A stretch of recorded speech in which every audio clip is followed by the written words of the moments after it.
Hey everybody, welcome back to Race of History. Today we're going to get into the Battle of Megiddo. This is a Kings and Generals video. Megiddo 1457 BC, oldest battle in history. This is in the Bronze Age, so prior to the Bronze Age collapse. Egypt is in a pretty dominant position in this time period. But they're going to have some issues, and the issues are similar to a lot of dominant regional powers throughout history, and that is when you're super dominant, it's very easy to have to deal with constant rebellion, right? And worst case scenario for those rebellions is if multiple different groups team up with each other and decide to rebel and fight kind of as one, right? Terrible. So that's what we're going to get into today. Battle of Megiddo. Let's get into it.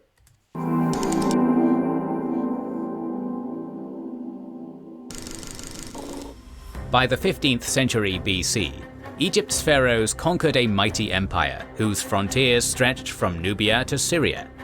However, in 1457 BC, a coalition of Canaanite states, led by the king of Kadesh, rebelled against their Egyptian overlords and declared themselves to be independent.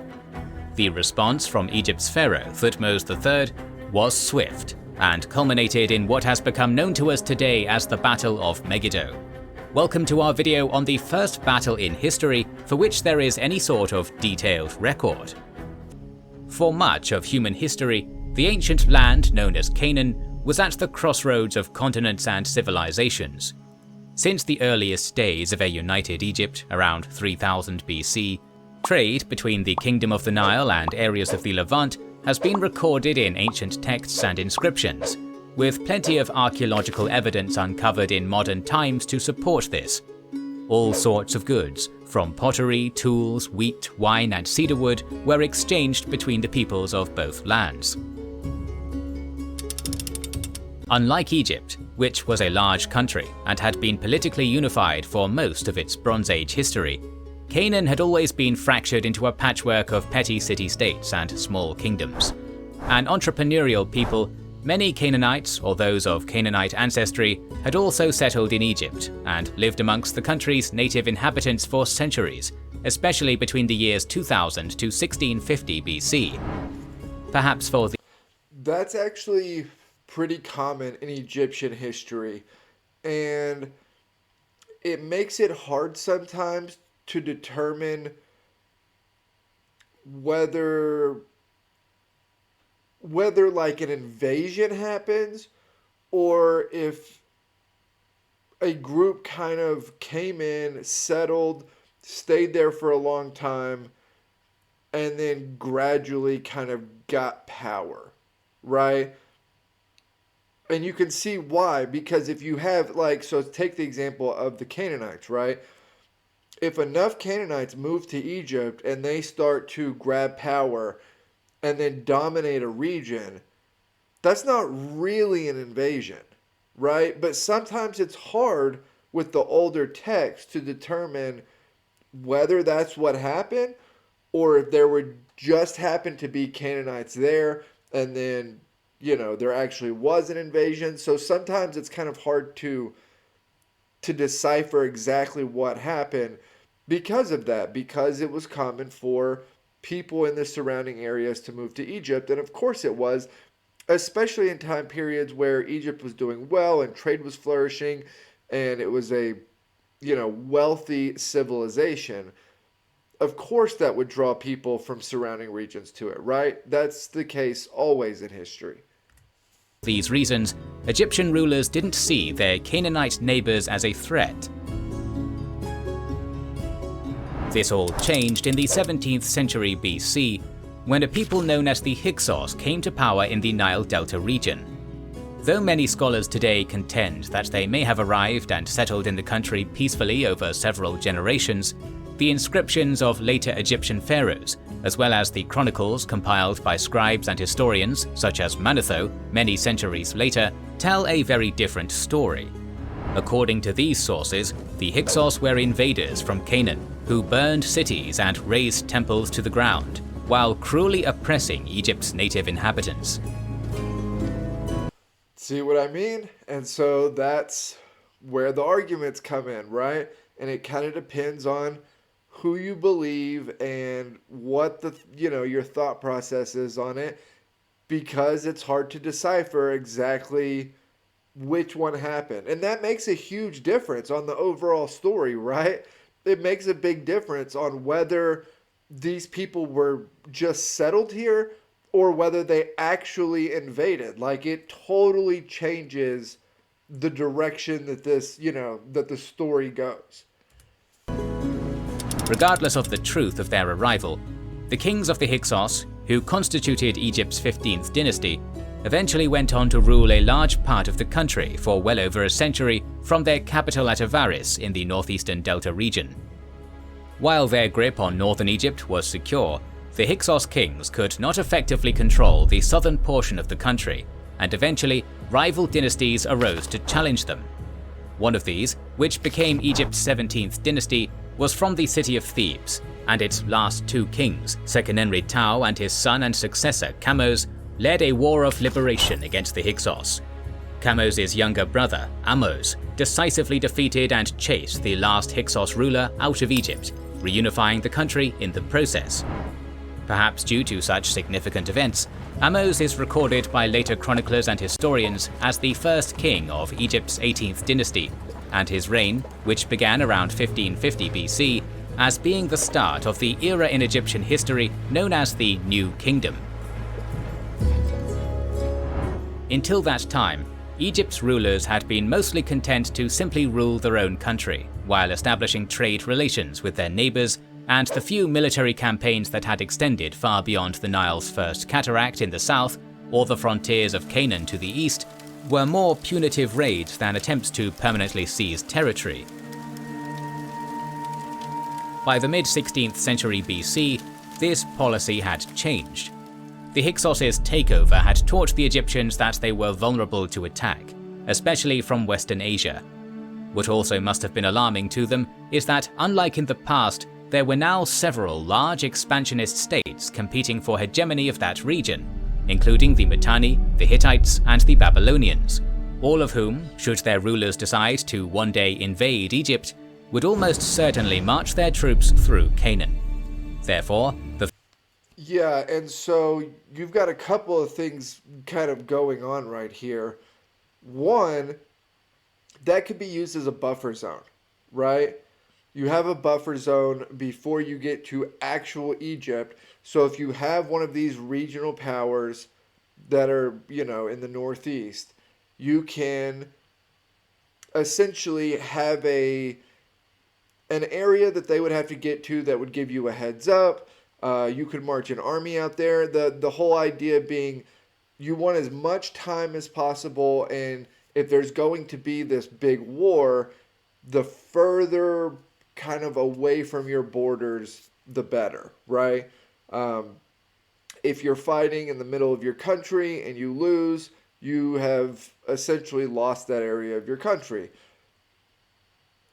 Also, on the other side of that, if there is this truly contentious relationship, like if the Canaanites went to Egypt and actually conquered, through brute force, then this is a situation where one of these regional powers could potentially get the Canaanites to join them on a quest towards Egypt. And so immediately this area becomes pretty valuable to Egypt, right? Because for one reason or another, you're going to need it to be in a different overall place than what it's in right now. The pharaohs of the New Kingdom, starting with Ahmose I, launched a policy of eastern expansion and conquest to control the petty states of Canaan and use them as a buffer against the larger empires to the north. There you go. The third pharaoh of the 18th dynasty, the warrior king Thutmose I, who arguably ruled between 1506 to 1493 BC, expanded Egyptian control into Nubia and deep into Syria up to the Euphrates River, obtaining the allegiance of many Canaanite and Syrian princes along the way. However, once Thutmose left, many of them refused to send tribute to Egypt. Though rebellions in the Levant were put down under the relatively short reign of his successor, Thutmose II, Egypt's grip on its farthest imperial possessions was quickly slipping away. It would Man, you have some major regional powers up there. Like, this is a precarious situation for Egypt because you really do have heavy hitters that you have expanded basically up to their border, right? And so now they are, overtly aware of your presence. And it kind of puts you in a tricky situation. Would fall to his son Thutmose III to reverse the tide and solidify Egyptian control of Canaan and the lands up to the Euphrates in Syria.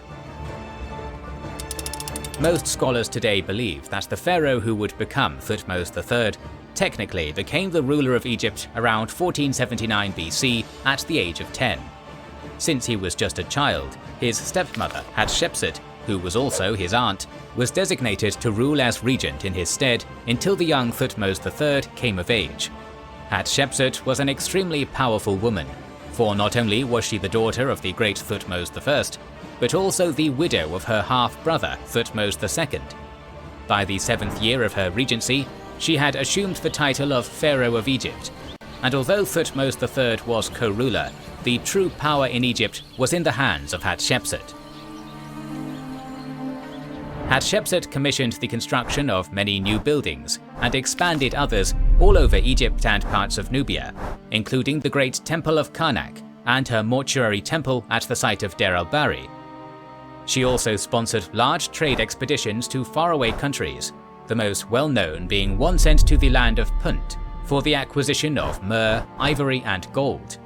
By nearly all accounts, Egypt during Hatshepsut's rule was a very prosperous country.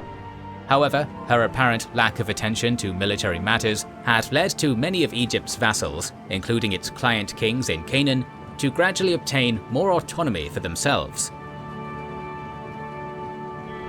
In the far corners of the empire around the Syrian frontier, resentment towards Egypt had been growing amongst the rulers of several of its client states, who saw no reason why they should be forced to swear allegiance and pay tribute to the pharaoh in a faraway land. It's also likely that many of them had been persuaded into becoming allies of the rising northern Mesopotamian power known as the Kingdom of the Mitanni, that at the time had been expanding westward towards the Mediterranean, and also sought to control northern Canaan. Upon the death of Hatshepsut in January of 1458 BC, Thutmose III immediately assumed his position as the sole ruler of Egypt. Believing that the new, young and untested pharaoh would be weak, the king of the city of Kadesh led a coalition of Canaanite kings to revolt against their Egyptian overlords. To make matters even worse, he had also gathered together his allies and assembled a large army at the fortress city of Megiddo, seemingly with the intention of moving further south and closer to Egypt. Again, this is what I was saying earlier. If you have multiple areas that have decided, okay, we're going to put aside our differences and deal with the problem at hand, and the problem at hand is you, that is a very dangerous situation, right? It's a lot easier to put down these rebellions one at a time than to have them coalesce into one giant army. That's just the reality of the situation. Megiddo was important because it controlled Egypt's access to the main trade route between Egypt, Anatolia and Mesopotamia, now known as the Via Maris. The exact size of the Canaanite army that the king of Kadesh had organized isn't known, but it's estimated to have numbered at least 10 to 15,000 men. The bulk of the forces consisted of infantry, armed with spears, short swords and axes, but there would also have been archers and perhaps as many as 1,000 chariot units amongst them. They were not just fighting men from Canaan, but also from northern Syria, Mesopotamia and southern Anatolia. Though Thutmose III had gained some military experience commanding the armed forces during Hatshepsut's reign, he had not been tested in such a dangerous and volatile situation, but he welcomed the opportunity to prove himself as the protector of Egypt. During what was probably the spring of 1457 BC, he assembled a large army at the fortress of Sile in the eastern delta along the Egyptian border. Though estimates vary, most scholars put the number of soldiers at between 10 to 20,000 men. Most of these would have been infantry, armed with swords, axes, and carrying shields. There were also chariot units that would have been manned by nobles with archers. Though the specific number of chariots isn't given, it's estimated to have been anywhere from 1 to 2,000 units. Traveling with the army was Thutmose's personal scribe, Janeni, who would keep a journal of events during the actual campaign. Janeni's journal of this and other campaigns would later be the basis of the detailed annals of Thutmose III that were inscribed on the walls of the Temple of Ammon at Karnak. It's these, along with other supplementary inscriptions found on various stelae, that have helped scholars to piece together the events of the Battle of Megiddo and other military campaigns during the reign of Thutmose III. That's awesome. So particularly for ancient history, it is really hard to find sources that are contemporary to what you're looking at, or if they are contemporary, where are they from? What are their biases? Do they like or dislike whoever they're talking about? It's hard to get a clear picture from a lot of the ancient sources on stuff like this.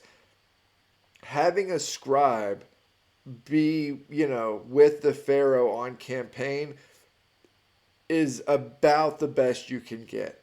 Now, it is still going to have its biases, right? And it's going to be pro-Egyptian. However, there really isn't much more you could ask for as far as kind of sourcing what happens throughout this period, right? I mean, this is about as good as it could get. From Sile, the Egyptian army quickly marched to Gaza, covering 240 kilometers in just 10 days. Given the size of the army and the logistical challenges of transporting so many men, horses, food, and supplies, this was extremely impressive. From there, they marched another 10 days to the town of Yehem, where they rested and waited for reports from scouts for any new and useful information that would aid them in the battle to come. Thutmose was presented with 3 possible options for advancing towards Megiddo. One was through a curvy northern route that led to a plain several kilometers north of the city. Another was a windy route through the valley of Dothan that ended up southeast of Megiddo near the town of Tanaj. Though longer, both of these routes were considered to have been safer because they gave a large army more room to maneuver. Finally, there was the third and most direct route, through the central pass of Aruna, also known as the Musmus Pass, that led to a plain in front of Megiddo itself. The danger here, though, was that the pass was rather narrow, and his soldiers would be more susceptible to an ambush. Thutmose met with his council of war, most of whom suggested that they take either the northern or southern route, but not the direct and more dangerous one. According to inscriptions on the walls of the Temple of Ammon at Karnak, his military advisors told him the following: "How will it be to go on this road which becomes narrow, when it is reported that the enemies are waiting out there and they are numerous? Will not horse go behind horse and soldiers and people too? Will our vanguard be fighting while our rearguard is waiting here in Aruna and unable to fight?" They then pleaded with him not to take this more difficult and dangerous route. Thutmose rejected their recommendation, telling his council, "I shall proceed on this Aruna road." The reason for this wasn't because he didn't respect the advice of his advisors, or was himself reckless, but Thutmose believed that the king of Kadesh and his Canaanite allies would come to the same conclusion as his war council, and expect the Egyptians to take either the northern or southern passes. 2 days later, Thutmose and his army left Yehem and marched to the Aruna Pass, where they camped for the night. Leaving early the next morning, the Egyptian army marched for Golly, they even camped right outside of the pass. Man, this is a dangerous move because you could get your whole army wiped out here, right? I mean, if this is predicted, if this is, what the coalition group on the other side sees coming, and you've kind of given them a heads up, camping right outside of the pass, it's just dangerous. I understand the thought process, but you're trying to meet them in battle anyway, so I don't totally understand the thought, like the idea of they would expect us to go north or south, the safer routes too. Well, sure, but like scout ahead. Scout ahead, go the safer route because the safer route still gives your army better maneuverability, and you're looking for a fight anyway. It's not like you're trying to avoid them.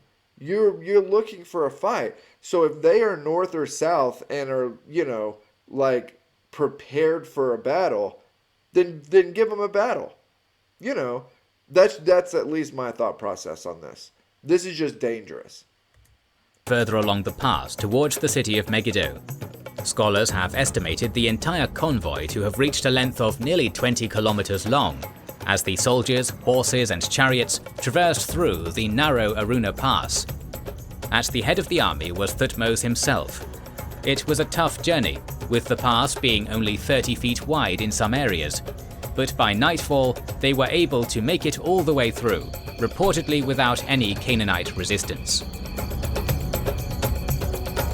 Thutmose had been right, and had taken the king of Kadesh by surprise.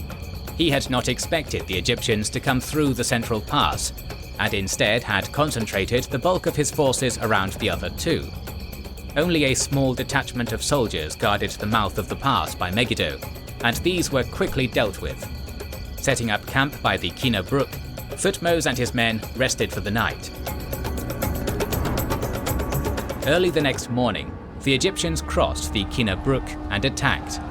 The precise details of the battle are unclear, though some things are known to us. The rebel Canaanite army had regrouped and positioned itself on high ground near the city. See, and I guess this is what I don't totally understand. You took the risk to go through the pass, but nothing, like, you didn't really gain a huge advantage from it. Other than, like, I mean, you caught them by surprise, but they were able to get back and regroup beforehand. They are up by the city. They're up on the high ground. So this turns into like an open battle anyway, is basically what I'm getting at. So if you're going for an open battle, I just don't understand why you wouldn't have it north or south. Does that make sense? Like, I don't understand the reason for trying to catch them off guard when you're just going to get here, camp for the night, and then have an open battle. It seems like too much risk without a great enough reward to me. To the southwest was the Egyptian army, forming a concave formation that was divided into three groups. As they spread out, the left flank extended to the northwest of Megiddo to help cut off the enemy's escape along one of the roads leading to the city. With the opposite flank holding back the enemy, Thutmose, who was stationed in the center, personally led an attack that sliced through the Canaanite left flank, routing the enemy. Of the attack, Thutmose III's inscriptions on the walls of Karnak tell us that the Canaanites saw his majesty prevailing over them, and they fled headlong to Megiddo with faces of fear. They abandoned their horses and their chariots of gold and silver. The surprise attack had not only caught the Canaanite rebels off guard, but also left them in a poor position to face the Egyptian chariots and infantrymen that were racing towards them from the south and west. They may also have been shocked when they learned that it was not a mere general or some other senior officer that was commanding the Egyptian forces, as had generally been the case during Hatshepsut's reign, but the pharaoh himself. In panic, the Canaanite army fled towards the city of Megiddo, hoping to find safety there behind its towering defensive walls. The battle would have ended there and then in a decisive victory for the Egyptians had Thutmose's usually disciplined troops not made a crucial mistake. Instead of pursuing the remnants of the Canaanite army as they fled towards the gates of Megiddo, the bulk of his men seemed to have stopped to plunder the hastily abandoned enemy camp, which included horses, chariots, gold, and the grand tent of the king of Kadesh. It's common, right? It's not specific to Egyptians or this army or anything like that.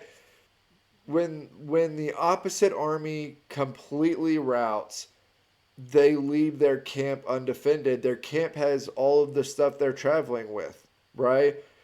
So when the camps are undefended, the other army is routing. It takes incredible discipline for the army not to break apart and start to loot, right? I mean, there's examples of this with Roman armies. There's examples of, I mean, seriously, all across the board, right? Now, the Romans worked on discipline, obviously, but still, I mean, golly, according to, the at least one of the ancient sources, Caesar almost dies, in Gaul because of a lot of things, but one of the things was, I believe it was his cavalry that had routed their segment of the enemy and were up at the enemy camp, right? And then at the same time, the guys who had attacked him, they had people that were at the Roman camp, and so you have this like, it's just common. It's common when the camp's undefended, the army will sometimes break and start to loot. Unfortunately for the Egyptians, this distraction allowed many of the fleeing Canaanite soldiers and their leaders to pass through Megiddo's gates and hide behind the safety of the city's walls. Those who couldn't make it before the gates closed were pulled over the walls by the city's inhabitants using ropes made of twisted clothes. And so, what could have been a decisive victory on the plains of Megiddo turned into a long siege, the length, which scholars debate, could have been between 3 to 7 months. Finally, when the city's inhabitants had all but run out of food, Megiddo surrendered. To their dismay, the Egyptians discovered that the rebel Canaanite kings, including the king of Kadesh, had escaped. However, with Megiddo's fall, other Canaanite cities surrendered, and those that didn't were quickly conquered and forced to submit to Egyptian authority once again. Thutmose III's inscriptions at Karnak also tell that the final spoils obtained from both the enemy camp and later the city itself were significant, including chariots made of gold belonging to the Prince of Megiddo, 892 regular chariots, bronze armor and coats of mail, 200 leather coats of mail, 502 bows, over 2,000 horses and colts, and over 20,000 cattle. The citizens of Megiddo were spared, but many of the young princes that remained were sent to Egypt to be trained in the Egyptian language and culture, so that when they returned to their places of origin to become Egypt's new client kings, they would already be predisposed towards Egyptian policies and more accepting of Egyptian hegemony over their land. That's actually pretty smart. What I'm curious about is, was this backed by the Mitanni? Is this the Mitanni trying to push the Canaanites to pull away from Egypt so that they can essentially dominate the region without having to have this big blow up with Egypt, right? It's speculation on my part, but it's, as I've been watching kind of the back and forth here, it's what I've thought. The Mitanni are the yellow that are north of this, right? They've come down past Kadesh, and this is more or less like influence area. They control it, but they don't. It's not like that blue area isn't Egypt, right? It's just Egyptian controlled area. Um, so anyway, I've just been wondering. The Mitanni have been kind of maneuvering south. This is an important area. I talked about earlier why it would be important for Egypt. For similar reasons, it would be important for the Mitanni. Um, so I'm just kind of interested in that. Assyria ends up conquering Mitanni, I believe, about 100 years after this. Um, but anyway, that's just what I've been wondering about. Though for the next 20 years, Thutmose III would participate in no less than 14 other military campaigns in the Levant, all the way up to the Euphrates River, his victory at Megiddo was by far the most significant. It not only crushed the massive rebellion led by the king of Kadesh, and secured many of the cities of Canaan and the Levant as Egypt's imperial possessions, but it also marked the resurgence of Egyptian power in Western Asia, putting it on par with the other great empires of the day, until the devastating events of the late Bronze Age collapse, when many of the civilizations of the Eastern Mediterranean world came to an end. We'll talk more about the Bronze Age in future videos, so make sure you are subscribed and have pressed the bell button to see it.